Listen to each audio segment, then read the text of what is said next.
Inilah. Cantiknya. Letak atas meja. Letak. Ambil nak dulu ya. Biasa ambil kopi dulu tu. Lekas ya. Iyalah. Cantik kan? Kau beli ya, San? Dah, aku curi tadi. Bang Kasim, apalah kita ni nak jadi, bang? Daripada hotel, kita pindah ke bilik. Daripada bilik, kita pindah ke bawah kolong. Lama-lama ke mana lagi kita nak pindah, bang?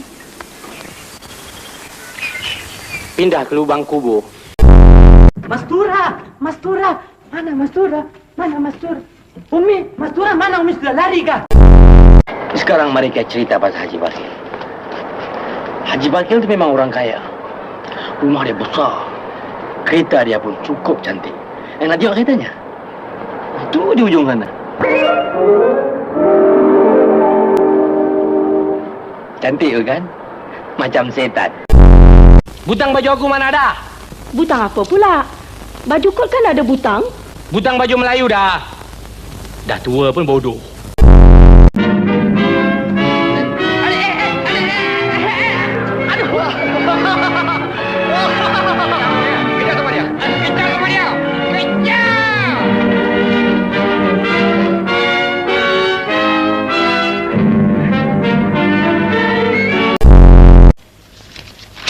Pakistan, Afghanistan, Turkistan, Hindustan, Gohit-Gostan. Negeri mana tu? Dekat-dekat dengan negeri setan. Shut up you! Hei,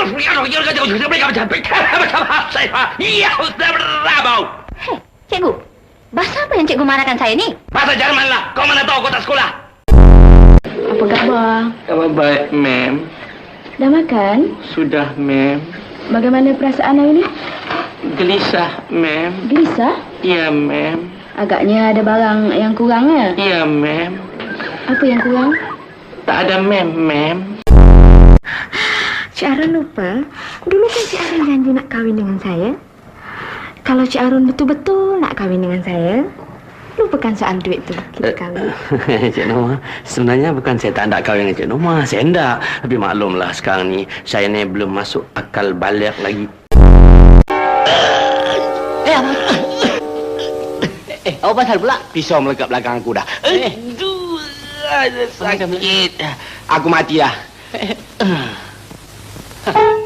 Salah jatuh dah.